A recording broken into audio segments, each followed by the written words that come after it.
Seek first to understand. Before the problems come up, before you try to evaluate and prescribe, before you try to present your own ideas, seek to understand. It's a powerful habit of effective interdependence. When we really, deeply understand each other, we open the door to creative solutions and third alternatives. Our differences are no longer stumbling blocks to communication and progress. Instead, they become stepping stones to synergy. Application suggestions. 1. Select a relationship in which you sense the emotional bank account is in the red. Try to understand and write down the situation from the other person's point of view. In your next interaction, listen for understanding, comparing what you're hearing with what you wrote down. How valid were your assumptions? Did you really understand that individual's perspective? 2. Share the concept of empathy with someone close to you. Tell them or who you want to work on really listening to others and ask for feedback in a week. How did you do? How did it make that person feel? 3. The next time you have an opportunity to watch people communicate, cover your ears for a few minutes and just watch. What emotions are being communicated that may not come across in words alone? 4. Next time you catch yourself inappropriately using one of the autobiographical responses, probing, evaluating, advising, or interpreting, try to turn the situation into a deposit by acknowledgement and apology. I'm sorry, I just realized I'm not really trying to understand. Could we start again? 5. Base your next presentation on empathy. Describe the other point of view as well as or better than its proponents, then seek to have your point understood from their frame of reference. Habit 6. Synergize. Principles of creative cooperation. I take as my God the hope of a saint, in crucial things, unity in important things, diversity in all things, generosity. Inaugural address of President George Bush. When Sir Winston Churchill was called to head up the war effort for Great Britain, he remarked that all his life had prepared him for this hour. In a similar sense, the exercise of all of the other habits prepares us for the habit of synergy. When properly understood, synergy is the highest activity in all life, the true test and manifestation of all of the other habits put together. The highest forms of synergy focus the 4 unique human endowments, the motive of win/win, and the skills of empathic communication on the toughest challenges we face in life. What results is almost miraculous. We create new alternatives, something that wasn't there before. Synergy is the essence of principle-centered leadership. It is the essence of principle-centered parenting. It catalyzes, unifies, and unleashes the greatest powers within people. All the habits we have covered prepare us to create the miracle of synergy. What is synergy?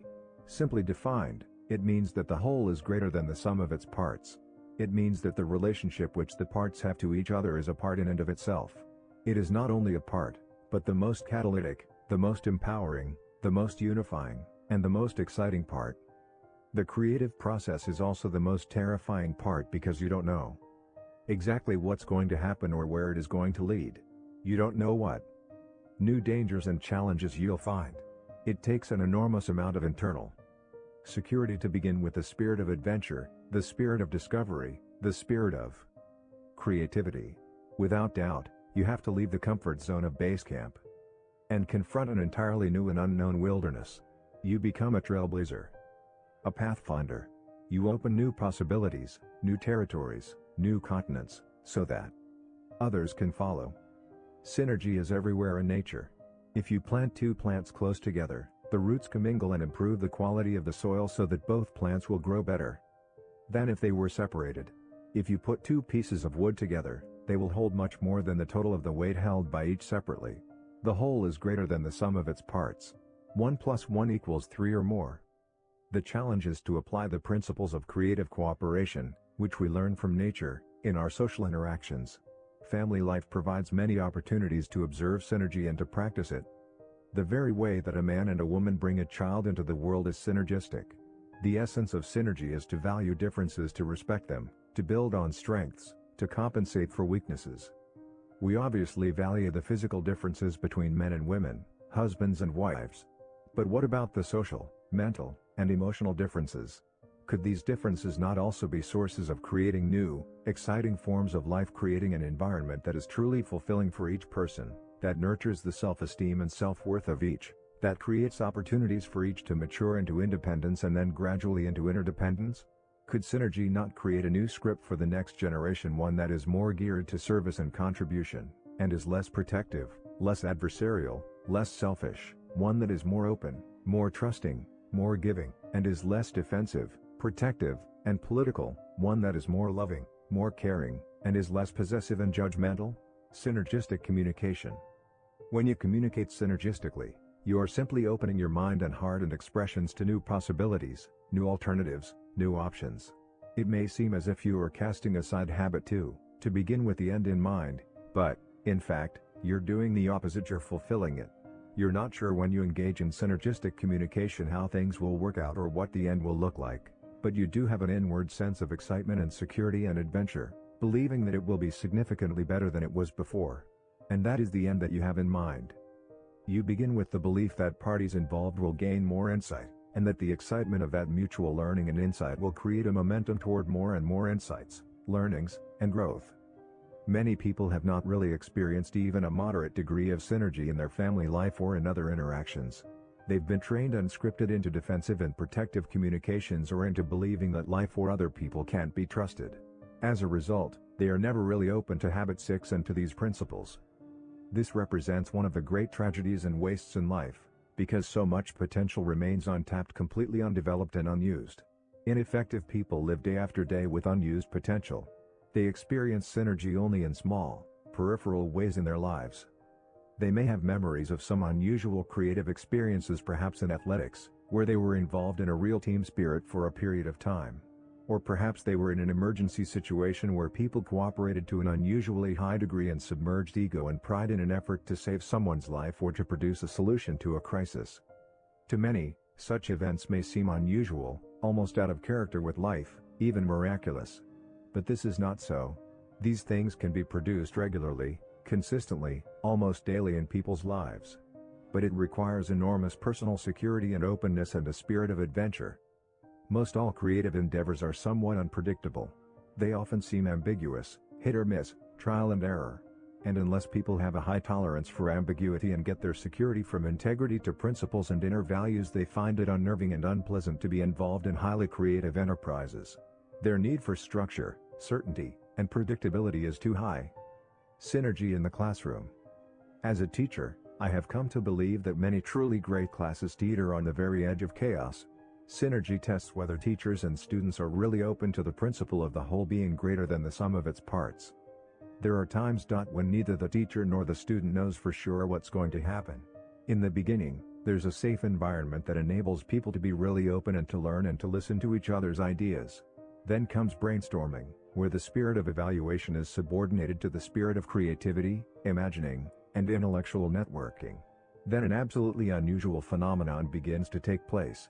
The entire class is transformed with the excitement of a new thrust, a new idea, a new direction that's hard to define, yet it's almost palpable to the people involved. Synergy is almost as if a group collectively agrees to subordinate old scripts and to write a new one. I'll never forget a university class I taught in leadership philosophy and style. We were about 3 weeks into a semester when, in the middle of a presentation, one person started to relate some very powerful personal experiences which were both emotional and insightful. A spirit of humility and reverence fell upon the class, reverence toward this individual and appreciation for his courage. This spirit became fertile soil for a synergistic and creative endeavor. Others began to pick up on it, sharing some of their experiences and insights and even some of their self-doubts. The spirit of trust and safety prompted many to become extremely open. Rather than present what they prepared, they fed on each other's insights and ideas and started to create a whole new scenario as to what that class could mean. I was deeply involved in the process. In fact, I was almost mesmerized by it because it seemed so magical and creative. And I found myself gradually loosening up my commitment to the structure of the class and sensing entirely new possibilities. It wasn't just a flight of fancy, there was a sense of maturity and stability and substance which transcended by far the old structure and plan. We abandoned the old syllabus, the purchased textbooks and all the presentation plans, and we set up new purposes and projects and assignments. We became so excited about what was happening that in about 3 more weeks, we all sensed an overwhelming desire to share what was happening with others.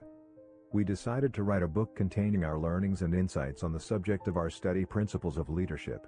Assignments were changed, new projects undertaken, new teams formed.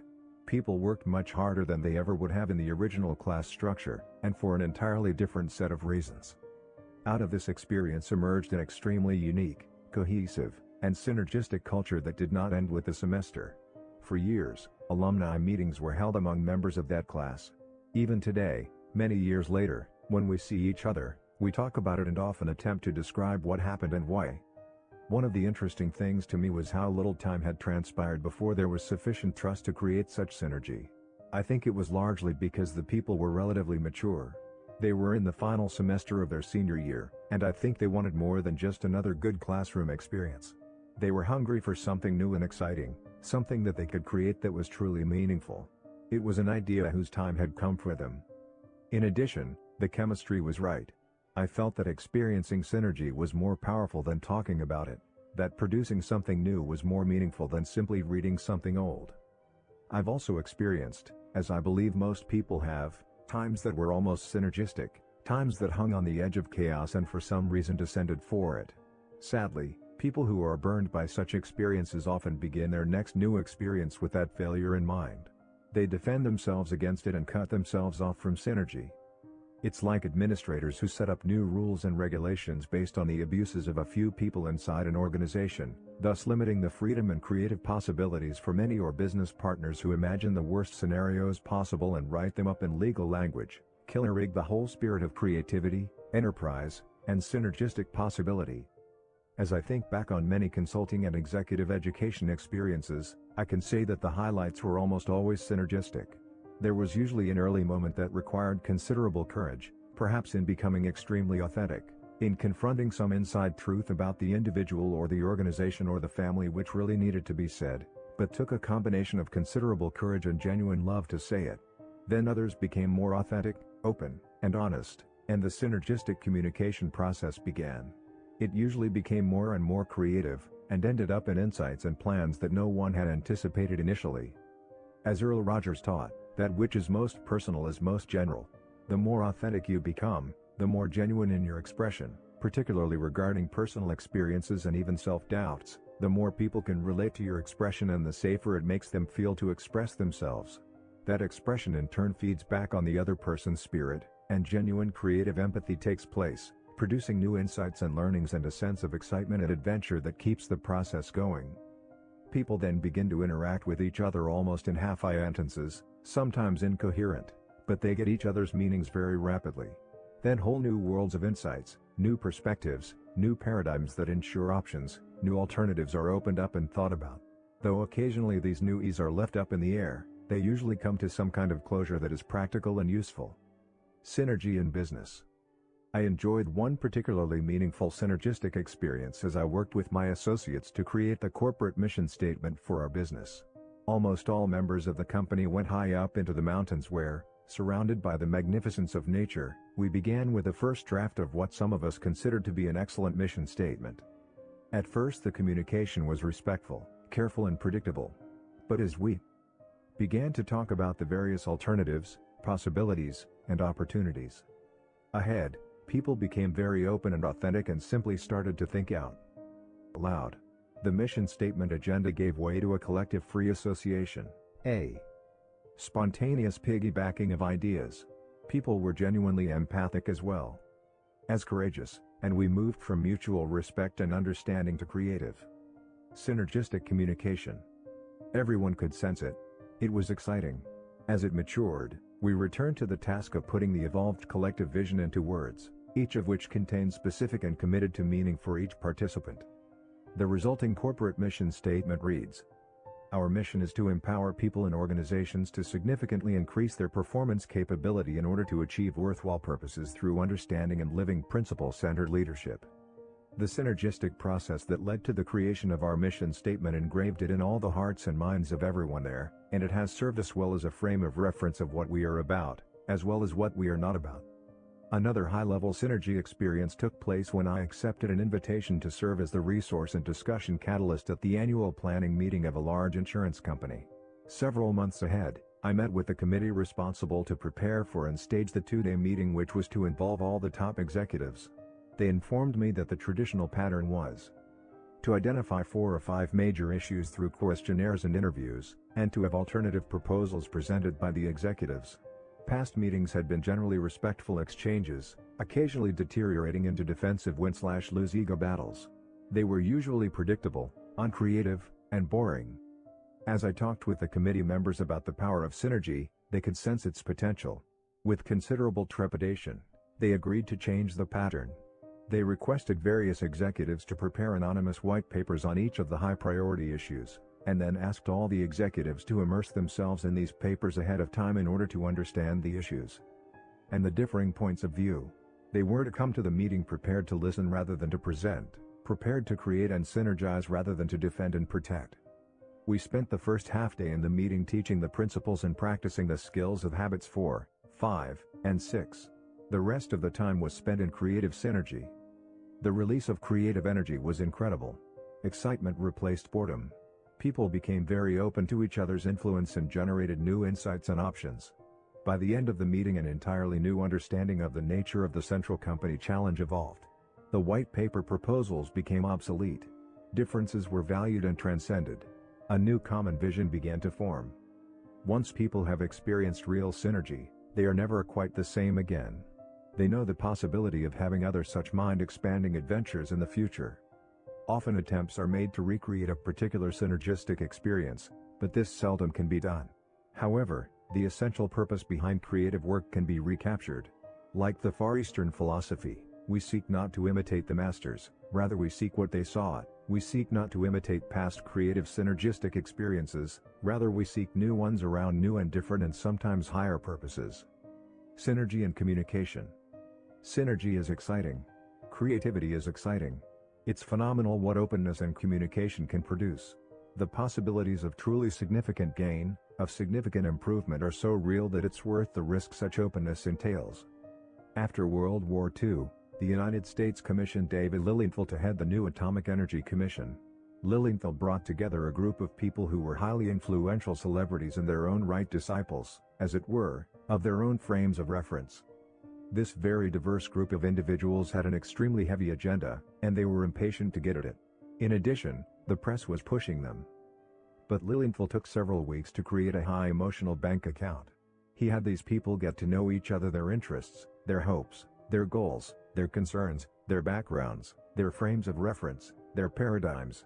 He facilitated the kind of human interaction that creates a great bonding between people, and he was heavily criticized for taking the time to do it because it wasn't efficient. But the net result was that this group became closely knit together, very open with each other, very creative, and synergistic. The respect among the members of the commission was so high that if there was disagreement, instead of opposition and defense, there was a genuine effort to understand. The attitude was, if a person of your intelligence and competence and commitment disagrees with me, then there must be something to your disagreement that I don't understand, and I need to understand it. You have a perspective, a frame of reference I need to look at. Non-protective interaction developed, and an unusual culture was born. The following diagram illustrates how closely trust is related to different levels of communication. The lowest level of communication coming out of low trust situations would be characterized by defensiveness, protectiveness, and often legalistic language, which covers all the bases and spells out qualifiers and the escape clauses in the event things go sour. Such communication produces only win/lose or lose/lose. It isn't effective, there's no P/PC balance, and it creates further reasons to defend and protect. The middle position is respectful communication. This is the level where fairly mature people interact. They have respect for each other, but they want to avoid the possibility of ugly confrontations, so they communicate politely but not empathically. They might understand each other intellectually, but they really don't deeply look at the paradigms and assumptions underlying their own positions and become open to new possibilities. Respectful communication works in independent situations and even in interdependent situations, but the creative possibilities are not opened up. In interdependent situations, compromise is the position usually taken. Compromise means that 1 + 1 = 1.5. Both give and take. The communication isn't defensive or protective or angry or manipulative, it is honest and genuine and respectful. But it isn't creative or synergistic. It produces a low form of win/win. Synergy means that 1 + 1 of May = 8, 16, or even 1,600. The synergistic position of high trust produces solutions better than any originally proposed, and all parties know it. Furthermore, they genuinely enjoy the creative enterprise. A mini-culture is formed to satisfy in and of itself. Even if it is short-lived, the P/PC balance is there. There are some circumstances in which synergy may not be achievable and no deal isn't viable. But even in these circumstances, the spirit of sincere trying will usually result in a more effective compromise. Fishing for the third alternative. To get a better idea of how our level of communication affects our interdependent effectiveness, envision the following scenario.